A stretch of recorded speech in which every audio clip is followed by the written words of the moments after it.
Hello welcome back to my channel and am your Nimisha Davis. തൊട്ട് മുന്നത്തെ video ഞാൻ പെട്ടെന്ന് അറിയാതെ സ്റ്റോപ്പ് കൊടുത്തു. അതാണ് നമ്മൾ അഗെയിൻ കണ്ടിന്യൂ ചെയ്യുക കേട്ടോ. ആ വീഡിയോ നമ്മളിവിടെ പ്രൊജക്റ്റ് കൊടുത്തു കഴിഞ്ഞിട്ട് ഇവിടെ എന്ത് ചെയ്യാം, ഇപ്പോൾ നമുക്ക് വേണമെങ്കിൽ എക്സ്ട്രാ കരിക്കുലർ ആക്ടിവിറ്റീസ് എന്നൊക്കെ പറഞ്ഞിട്ട് നമുക്ക് എന്ത് ചെയ്യാം, ഇവിടെ ആഡ് ചെയ്ത് കൊടുക്കാം. ഇത് അൺഗ്രൂപ്പ് കൊടുക്കുക, ഇത്ര ഒന്നും വേണ്ട, ചെറിയൊരു ഇതുണ്ടാവുള്ളൂ. ഡിലീറ്റ് കൊടുക്കുക, ഡിലീറ്റ്, ഇതൊന്നും വേണ്ട. എക്സ്ട്രാ കരിക്കുലർ ആക്ടിവിറ്റീസ് ഇവിടെ നമുക്ക് ആഡ് ചെയ്ത് കൊടുക്കാം. പിന്നെ ഈ റെഫറൻസ് അല്ലെങ്കിൽ ഇവിടെ ഡിക്ലറേഷൻ സ്റ്റേറ്റ്മെൻറ്റ് അങ്ങനത്തെ കാര്യങ്ങളൊന്നും ആവശ്യമില്ല കേട്ടോ. പ്രൊജക്റ്റ് ആഡ് ചെയ്തു, ഇനി ഇതിൽ എന്തെങ്കിലും വേറെ ആഡ് ചെയ്തിട്ടുണ്ടോ? പിന്നെ നമുക്ക് ആഡ് ചെയ്യാൻ പറ്റണത് സർട്ടിഫിക്കേഷൻസ്. വേറെ എക്സ്ട്രാ നിങ്ങൾ എന്തെങ്കിലും സർട്ടിഫിക്കറ്റ് എടുത്തിട്ടുണ്ടോ, അത് നിങ്ങൾക്ക് ഇതിൽ ആഡ് ചെയ്ത് കൊടുക്കാം. ഓക്കെ, എക്സ്ട്രാ കരിക്കുലർ ഏറ്റവും ലാസ്റ്റ് കിടന്നോട്ടെ. ഇവിടെ സർട്ടിഫിക്കറ്റ് കൊടുത്തോന്ന് വെച്ചാൽ സർട്ടിഫിക്കേഷൻസ്. ഓക്കെ, ഇത്രയും കാര്യങ്ങൾ എന്തായാലും നിങ്ങൾ ഇൻക്ലൂഡ് ചെയ്തിട്ടുണ്ടായിരിക്കണം നിങ്ങളുടെ സി വിയിൽ. ഇത് നിങ്ങൾക്ക് എക്സ്പീരിയൻസ് ഉള്ള ആൾക്കാരുടെ കേസാണ്. ഇപ്പം നിങ്ങൾക്ക് എക്സ്പീരിയൻസ് ഇല്ലെങ്കിലോ, ഒന്നെങ്കിൽ നിങ്ങൾ ഇങ്ങനെ ലിങ്ക്ഡിനിലൊക്കെ നോക്കുകയാണെങ്കിൽ free internship, 1 month internship programme എന്നൊക്കെ പറഞ്ഞിട്ട് കാണാൻ പറ്റും. അത് ആഡ് ചെയ്തിട്ട് അതൊരു എക്സ്പീരിയൻസ് ആയിട്ട് നിങ്ങൾക്ക് ഇതിൽ ആഡ് ചെയ്യാം. അപ്പോൾ ഇവിടെ വർക്ക് എക്സ്പീരിയൻസിന് പകരം ഇൻറ്റേൺഷിപ്പ് എക്സ്പീരിയൻസ് എന്ന് പറഞ്ഞിട്ട് ആഡ് ചെയ്യാം. ഓക്കെ, എന്നിട്ട് ആ ഡീറ്റെയിൽസ് ആഡ് ചെയ്ത് കൊടുക്കുക. പക്ഷെ അതും നിങ്ങളുടെ കയ്യിൽ ഇല്ല, അങ്ങനെ ഒരു ഇൻറ്റേൺഷിപ്പ് എക്സ്പീരിയൻസും ഇല്ല എങ്കിൽ എന്ത് ചെയ്യുക, ഈ ഒരു സാധനം നമുക്ക് ഇവിടെ ആവശ്യമില്ല. പകരം ഞാനതൊന്ന് കോപ്പി ചെയ്യുന്നുണ്ട്. സോറി, പ്രൊജക്റ്റ് കോപ്പി പേസ്റ്റ്, പ്രൊജക്റ്റുകൾ ആഡ് ചെയ്യുക. പറഞ്ഞ പോലെ ഒരു 3 പ്രൊജക്റ്റ് ആഡ് ചെയ്യണം. പിന്നെ ഈ 2 കാര്യങ്ങളും സർട്ടിഫിക്കേഷനും എക്സ്ട്രാ കരിക്കുലർ ആക്ടിവിറ്റീസും കൂടി ആഡ് ചെയ്യാം. ഓക്കെ, അപ്പോൾ ഈ പേജ് നിങ്ങൾക്ക് ഉണ്ടാവില്ല. ഓക്കെ, ഒറ്റ പേജിൽ തന്നെ, എക്സ്പീരിയൻസ് ഇല്ലാത്തവർ ഒറ്റ പേജിൽ തന്നെ ആഡ് ചെയ്താൽ മതി. പിന്നെ പ്രൊജക്റ്റ് ആഡ് ചെയ്യുമ്പോൾ നിങ്ങൾ ശ്രദ്ധിക്കേണ്ട കേസ് എന്താണെന്ന് വെച്ചാൽ, ഇവിടെ ഡേറ്റ് അല്ല, അതിന് പകരം ഗിറ്റ് ഹബിൻ്റെ ലിങ്ക് അല്ലെങ്കിൽ നിങ്ങളുടെ പ്രൊജക്റ്റിൻ്റെ ലിങ്ക് എന്താണോ ആ ലിങ്ക് ഇവിടെ എന്ത് ചെയ്യുക, പേസ്റ്റ് ചെയ്യുക. https://abcd.com/project എന്താണോ പ്രൊജക്റ്റ്, ആ ഒരു പ്രൊജക്റ്റ് ആഡ് ചെയ്ത് കൊടുക്കുക. അത് Ctrl+K കൊടുത്തിട്ട് ലിങ്ക് ആഡ് ചെയ്യുക അതിൻ്റെ. ഓക്കെ, പിന്നെ അതിൻ്റെ കളറൊക്കെ ഒന്ന് മാറ്റി വേണമെങ്കിൽ ഈ എ ക്ലിക്ക് ചെയ്ത് ഈ ഒരു നീല കളറൊക്കെ ആക്കണമെങ്കിൽ ആക്കിക്കോ. ഫൈൻ. ഓക്കെ, പിന്നെ ഇതിപ്പോൾ നിങ്ങളുടെ എക്സ്പീരിയൻസ് എത്രയാണെന്നുള്ളതൊക്കെ ആ ChatGPT കൊടുത്തു കഴിഞ്ഞാൽ അവരത് പറഞ്ഞുതരും. അതിനനുസരിച്ചിട്ട് നിങ്ങൾക്ക് സമ്മറിയും കാര്യങ്ങളൊക്കെ മാറുന്നുണ്ടായിരിക്കും. ഓക്കെ, അപ്പോൾ ഇങ്ങനെ ഒരു സി വി നിങ്ങൾ എന്ത് ചെയ്യുക, ക്രിയേറ്റ് ചെയ്യുക. സിമ്പിളായിട്ടുള്ളൊരു സി വി ക്രിയേറ്റ് ചെയ്യുക കേട്ടോ. എന്നുവെച്ചാൽ കണ്ടൻറ്റ് ഒന്നുമില്ലാതെ പ്ലെയിൻ ആയിട്ട് എൻ്റെ എഡ്യൂക്കേഷൻ, എൻ്റെ പേര്, ഞാൻ ചെയ്തൊരു പ്രൊജക്റ്റ് അങ്ങനെ മാത്രമായിട്ട് കൊടുത്തിട്ട് ഒരു കാര്യമില്ല കേട്ടോ. കുറച്ച് ഇപ്പോൾ നിങ്ങൾക്ക് എക്സ്പീരിയൻസ് ഇല്ലെങ്കിൽ പോലും ആ ഒരു സി വി കാണുമ്പോൾ ഏതോ ഒരു എക്സ്പീരിയൻസ്ഡ് ആയിട്ടുള്ള ഒരാളുടെ സി വി പോലെ തോന്നണം, എന്നാലേ അവരത് എടുക്കത്തുള്ളൂ. ഓക്കെ, പിന്നെ അത് ATS ഫ്രണ്ട്ലി ആയിരിക്കണം, എന്നാലേ നിങ്ങളുടെ റാങ്കും സ്കോറും കൂടത്തുള്ളൂ. ലിസ്റ്റ് ചെയ്ത് വരുമ്പോൾ, സോർട്ട് ഔട്ട് ചെയ്ത് വരുമ്പോൾ നിങ്ങൾ മുകളിൽ നിൽക്കണമെങ്കിൽ ATS ഫ്രണ്ട്ലിയും കൂടി ആയിരിക്കണം. ഇനി അത് ATS ഫ്രണ്ട്ലി ആണോ അല്ലേ എന്ന് അറിയാനായിട്ട് എന്ത് ചെയ്യുക, ആദ്യം തന്നെ ഇത് ഡൗൺലോഡ് ചെയ്യുക കേട്ടോ. PDF ആക്കിയിട്ട് ഡൗൺലോഡ് ചെയ്യണേ.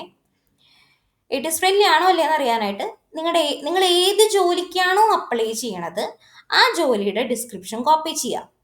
കോപ്പി ചെയ്തിട്ട് ATS ഫ്രണ്ട്ലി ചെക്കർ എന്ന് പറഞ്ഞിട്ട് ജസ്റ്റ് ഒന്ന് സെർച്ച് ചെയ്യുക. അപ്പോൾ എൻഹാൻസ് CV എടുക്കാം, അത് നല്ലതാണ്. പിന്നെ jobscan.co ആ ഒരു ഇത് നല്ലതാണ്, അല്ലെങ്കിൽ ATSfriendly.com അതും നല്ലതാണ് കേട്ടോ. Scan your resume four free. ഇവിടെ നിങ്ങളുടെ റെസ്യൂം അപ്ലോഡ് ചെയ്യാം. ഞാനിപ്പോൾ ഇത് സാമ്പിളായിട്ട് ഇതൊന്ന് ഡൗൺലോഡ് ചെയ്യാം.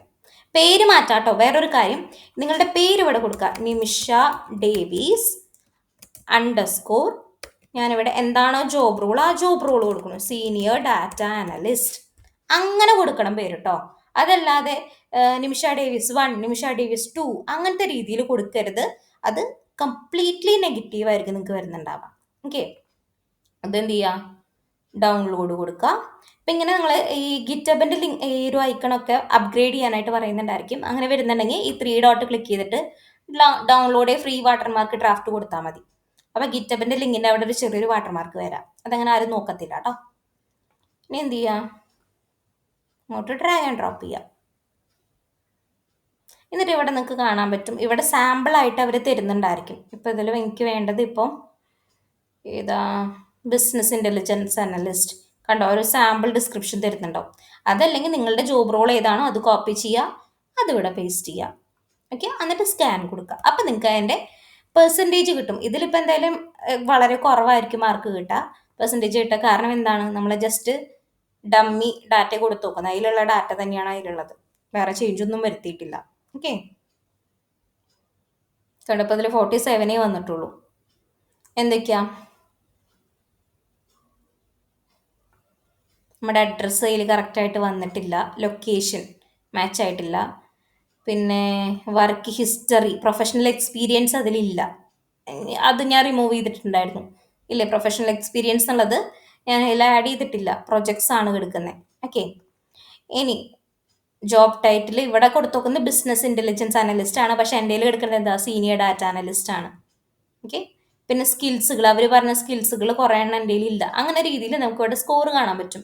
എന്തൊക്കെയാണ് ഇഷ്യൂസ് എന്നുള്ളതൊക്കെ നമുക്കിവിടെ കാണാനായിട്ട് പറ്റും. കുറച്ച് അപ്ഗ്രേഡ് ചെയ്യാനുണ്ട്, അതല്ലാതെ ഏകദേശം ഇഷ്യൂസൊക്കെ നമുക്ക് ഇതിൽ കാണാനായിട്ട് പറ്റും. ഇതിലിപ്പോൾ ഒരു ആഷ് കളറല്ല ഇവിടെ കാണുന്നത്, ഇവിടെ ഒരു പച്ച കളർ ആവുകയാണെങ്കിൽ നിങ്ങളുടേത് ATS ഫ്രണ്ട്ലി ആണ്. ഓക്കെ, ഇതിങ്ങനെ സ്ക്രോൾ ചെയ്ത് വരുമ്പോൾ ഒരു പച്ച കളറാണ് വരുന്നതെങ്കിൽ ATS ഫ്രണ്ട്ലി ആണ് നിങ്ങളുടെ റെസ്യൂം. ഓക്കെ, പിന്നെ ഓരോ ജോബ് റോളിനും സ്കിൽസുകൾ വ്യത്യാസമായിരിക്കും, അവരുടെ റെസ്പോൺസിബിലിറ്റീസും വ്യത്യാസമായിരിക്കും. അപ്പോൾ അങ്ങനെ വരുന്ന ടൈമിൽ നിങ്ങളുടെ റെസ്യൂമിലും നിങ്ങൾക്ക് ചേഞ്ച് വരുത്തേണ്ടതായിട്ടുണ്ടായിരിക്കും. ഓക്കെ, ഇപ്പോൾ ഞാൻ ഈ ഒരു ജോബ് സീനിയർ ബിസിനസ് അനലിസ്റ്റിൻ്റെ ഡിസ്ക്രിപ്ഷൻ വെച്ചിട്ടാണ് ഞാൻ CV ഉണ്ടാക്കിക്കണം, ATS ഫ്രണ്ട്ലി. അതിന് എനിക്കിപ്പോൾ 85% കിട്ടി. അതേ സ്ഥാനത്ത് ഞാനിവിടെ ഇപ്പോഴത്തെ ഇതാ ഡാറ്റ അനലിറ്റിക്സ് ഫാക്കൽറ്റി എന്ന് പറഞ്ഞിട്ടുള്ള പൊസിഷൻ്റെ എടുത്തിട്ട് ഞാൻ ചെക്ക് ചെയ്ത് നോക്കുകയാണ് ATS സ്കോർ. അതിൽ കുറവായിരിക്കും ചിലപ്പോൾ, കാരണം എന്താ, രണ്ടിൻ്റെ രണ്ട് സ്കിൽസ് ആയിരിക്കും കൊടുത്തിട്ടുണ്ടാവുക. അപ്പോൾ ആ ഡിസ്ക്രിപ്ഷൻ അനുസരിച്ചിട്ട് നമ്മൾ റെസ്യൂമിലും ചേഞ്ചസ് വരുത്തണം. ഓക്കെ, പിന്നെ ചോദിക്കും, ഇപ്പോൾ ഓരോ ജോബ് റോളിനും പല പല CV വെച്ചിട്ട് അപ്ലൈ ചെയ്യണമെന്ന് ചോദിക്കും. എല്ലാത്തിനും അങ്ങനെ ചെയ്യണമെന്നില്ല, പക്ഷെ സിമിലർ ആയിട്ടുള്ളതിന് നിങ്ങൾക്ക് ഈ ഒരു സിമിലർ റെസ്യൂം വെച്ചിട്ട് അപ്ലൈ ചെയ്യാം. അതല്ലാതെ കുറച്ച് വ്യത്യാസമൊക്കെ സ്കിൽസിൽ വരുന്നുണ്ട്, ആദ്യം ഡിസ്ക്രിപ്ഷൻ നല്ലോണം വായിച്ചു നോക്കാം.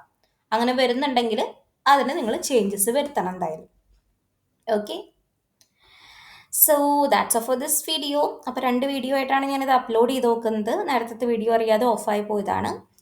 അപ്പോൾ ഇഷ്ടപ്പെട്ട 2 വീഡിയോയും ലൈക്ക് ചെയ്യുക, ഷെയർ ചെയ്യുക, നിങ്ങളുടെ ഫ്രണ്ടിന് ജോബ് നോക്കാനായിട്ട് നോക്കുന്ന ഫ്രണ്ട്സിന്, അപ്ലൈ ചെയ്യുന്ന ഫ്രണ്ട്സിന് അയച്ചു കൊടുക്കുക.